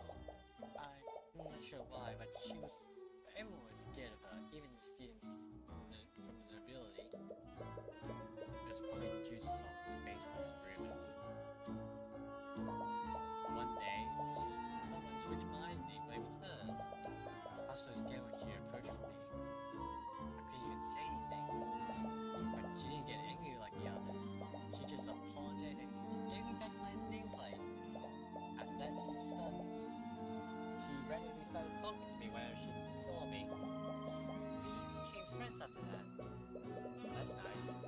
It's a good thing he was able to find a friend in a place like that.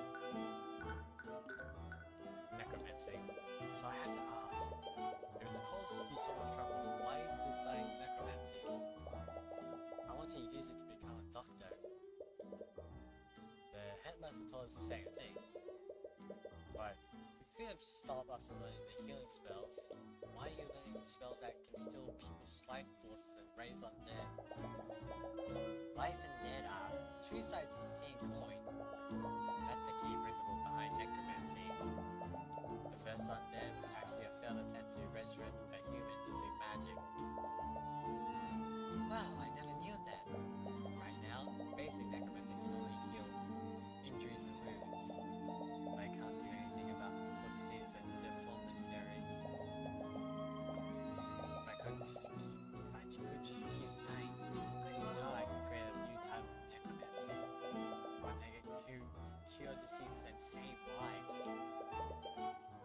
He specifically wants to cure diseases. Did something happen to him to motivate him that much? I think I can already guess the answer to this question, but how's your relationship with Catherine Bellwether? It's exactly what you expect. After work, got out that way I was studying. Professor Bellwether would always target me. Start yelling at me for the smallest mistake. She would do that to some of the other students too, but then she'll focus on the one that were important like me. That's terrible. I'll wake up each day dreading the possibility that she knows me in all ways. I knew how to avoid her and stay out of her way, but sometimes she'll just come looking for me. I can't believe after everything that she did, she's just gone. I doesn't have mixed emotions about what happened. I honestly don't know how I feel about it. To be honest, I always wished she would just disappear. But now that it finally happened, I just feel even more afraid. It feels like she's gonna come back from the grave to haunt me. Even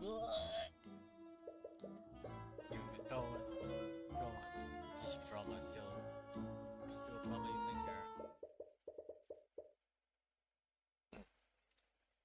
I'm starting to put things together now. Have you figured something out? Yeah, I just need to take some time to think through everything. The prosecutor wanted to implicate Wallace despite his alibi. They wouldn't have a reason to do this unless the evidence heavily implicated you. We learned that Wallace is a necromancer, and he's the only person at the academy that's capable of high-level necromancy.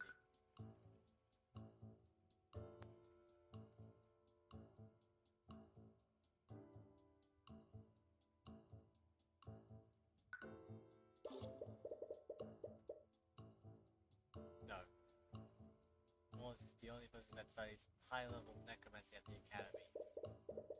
And there's a piece of evidence at the crime scene that paints him as a suspect.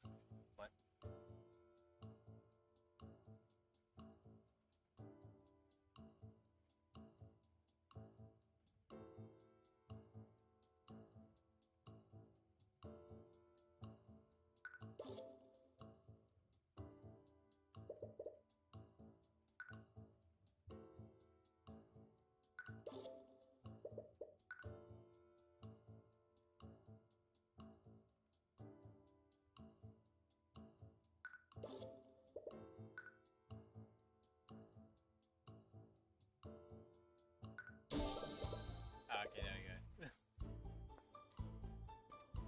There's a trace of necromancy on the body. This means they think that Wallace was one of his necromancy spell. Even without seeing the traces, it's pretty obvious that magic was used on the body. Right, because there aren't wounds on it. The autopsy reports found no sign of poison or disease. If I know Professor Stillman, she'll probably already have a theory of which spell he might have used. The prosecution would probably argue that Wallace used one of his spells to kill Bellower.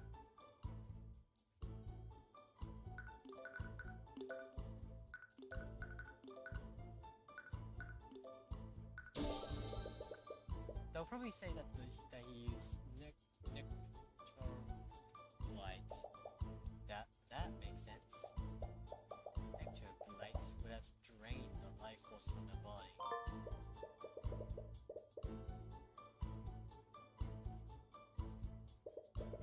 But that's where the contradiction lies. Let's suppose that Wallace did kill Bellower using nectrolyte. Is something at the crime scene that wouldn't be there if that were true.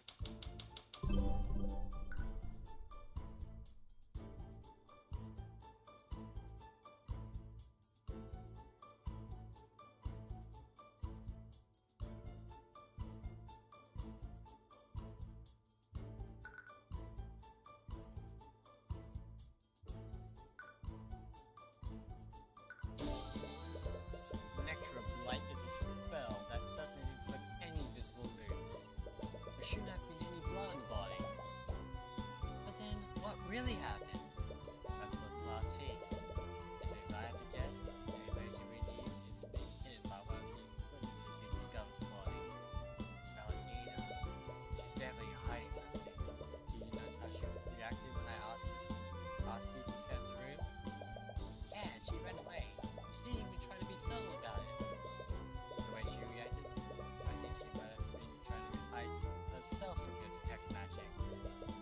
Which can only mean that there's a magical trace of her. I wonder what she's trying to hide. There's only one way to find out. Next time you see her, could you subtly cast detect magic and scan her? Alright. It's been a while since we talked to her. Valley already mentioned that they still have work to do today. She might be back in the Academy's kitchen now.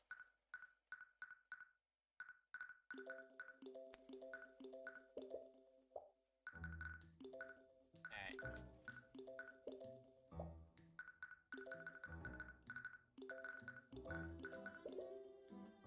Your relation with the headmaster. What starts here? Really? He said that? The only reason I went out there was because of him. Really? He's running up over. Okay, that's interesting. That'll probably be important later. Not in this case specifically, just like the story. Overarching story.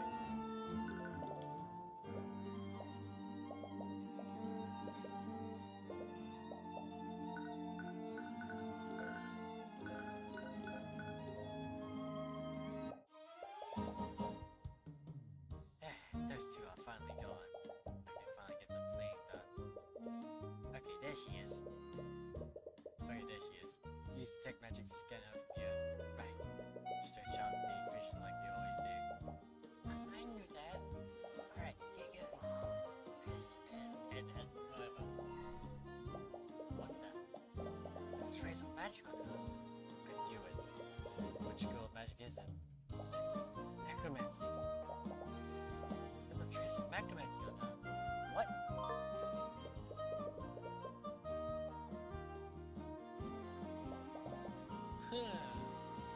Sus, over there. We're still not sure how this fits in with everything. But now, let's talk to her and see if we can get some information out of her. All those spells, we can confront her with the evidence we have. Oh, it's you two again.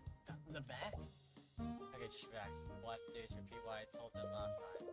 Unless you've heard that won't work this time. Miss Ineos, did I pronounce it? Did you notice a trace of necromancy on Bella's body? That's what he used to kill the professor, right? A necromancy spell? That's the thing. If that were true, lot of evidence we found doesn't make sense. I think someone else cast a spell on the body. Yeah. It's possible that you saw someone use magic on no other? No, definitely not. Oh yeah, there's no way they... No.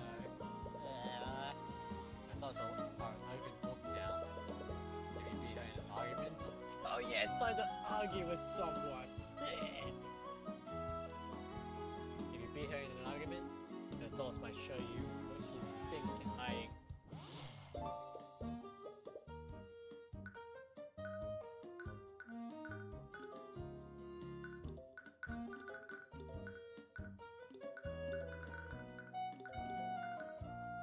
Argument.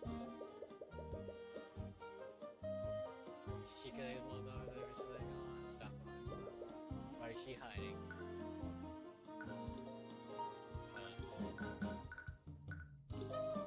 I think after this I'm probably gonna finish up. Gotta get ready tomorrow. Anyways, let's argue! Alright. Alright, let's do this! Argument! Miss Ineas, from the very beginning, I felt like you've been hiding something from us. There's something that you're not telling us about. What are you talking about? My conscience is clear. I told you, you and the night, everything I know. I've got nothing to hide. I need to stay calm. She's more concerned about protecting herself than the right thing. She'll continue to hide and see what's happening. She thinks that doing so is dangerous. She sees Roland says it.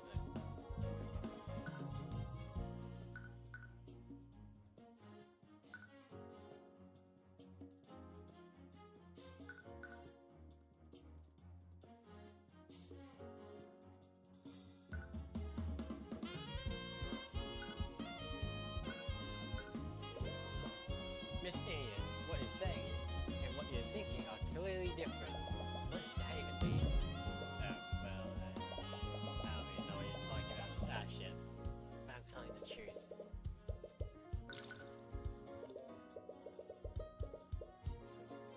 Wait, what?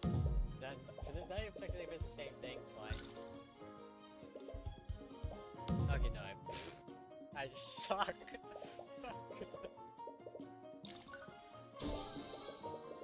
Miss Ineas, it's clear to anyone how nervous you are. I can practically see the fear emanating right now. Just tell us the truth.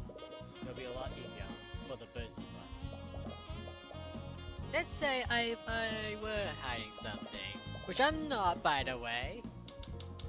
I don't have to tell you anything. Why should I tell you anything? I know my rights.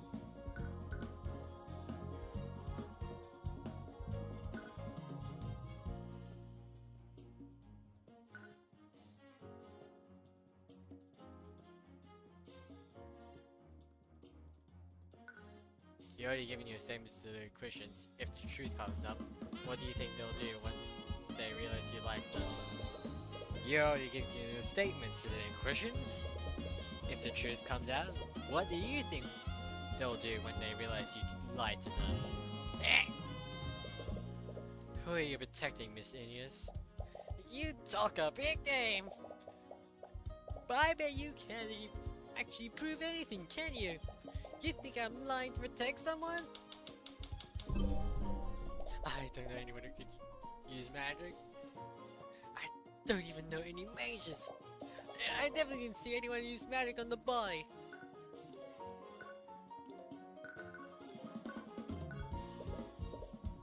Miss Ineas, you know someone capable of casting magic. And this proves it. That doesn't prove anything! You're bluffing! That was the right piece of evidence. You can't hide the truth from us, Miss Ineas. What? You said you'd never seen a necromancy spell before. And if that were true, then why is there a trace of necromancy on you? Wait, what? There's a trace of necromancy on me? Probably should give her like a cowboy voice. I don't know, it sounds funny that way. Cowgirl voice, like... I don't know. What? Did she not know about the spell that was cast on her? No, that doesn't make any sense. If she didn't know about Trace, she wouldn't have voiced Celeste back then. There must be an explanation for this. Yeah, we argued against a redhead. A soulless person. Yeah! This is crazy! Why is there a trace of necromancy on me? Am I gonna die? Am I gonna become a zombie? That's strange. Is she really unaware that a spell was cast on her? Or is she playing dumb? She knows that someone used magic on her, but she didn't know that that spell was necromancy.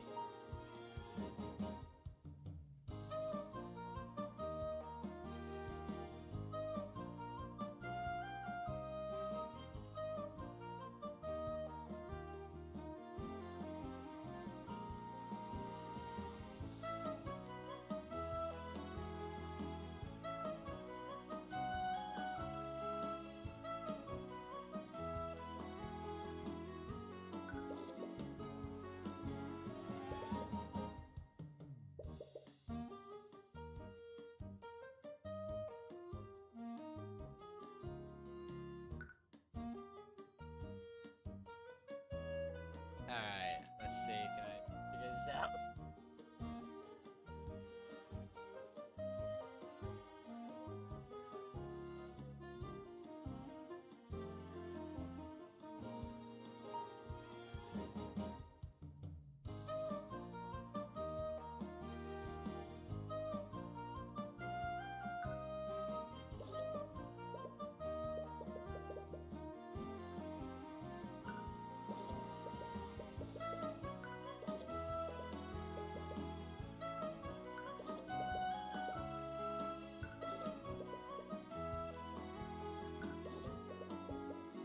Can I figure it out?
I don't know.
Yeah, I'm looking it up. I can't.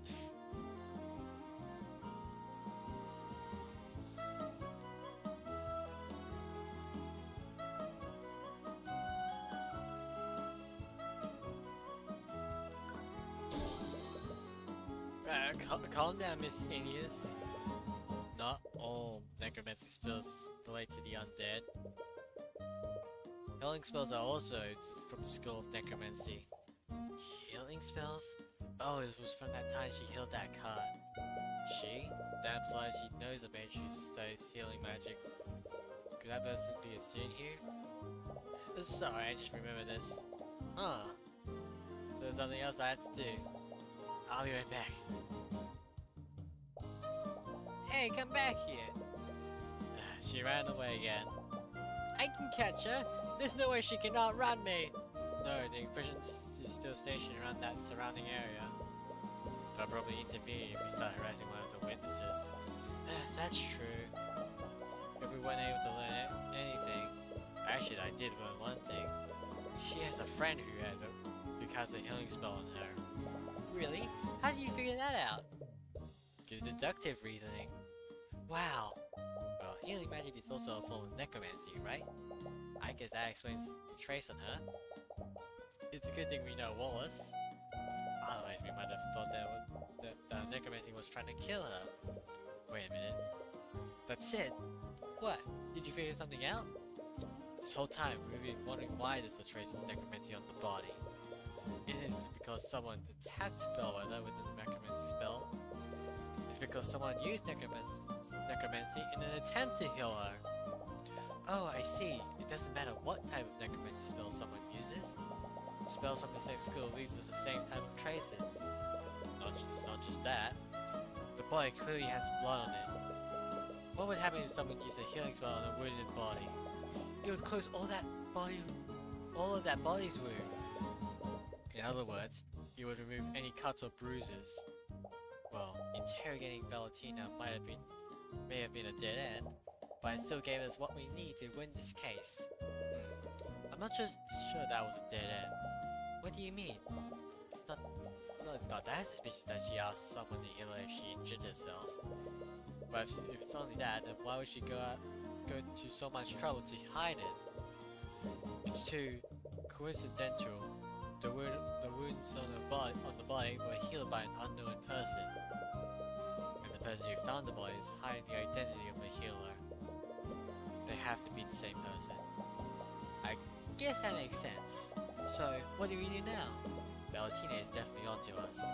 I doubt we'll be able to get a third chance to speak with her.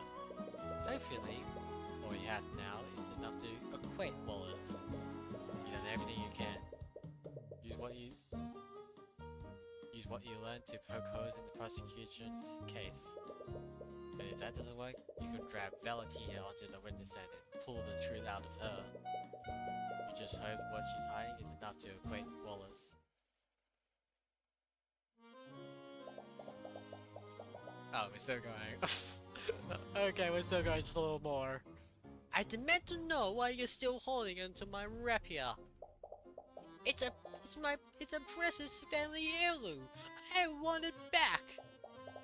It's evidence in the current case. Evidence? The professor was killed with necromancy. Was she, though? Why are you asking me?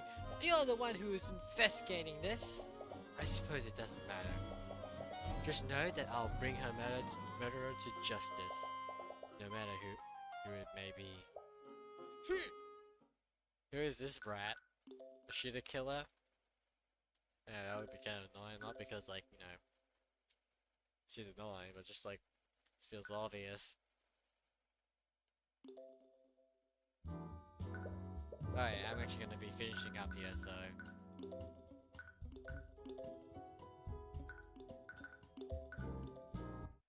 Yep, that'll be it for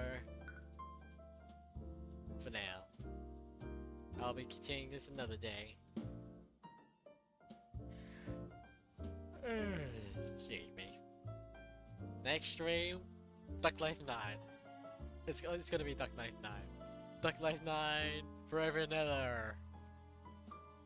Duck Life 9 forever. Objection.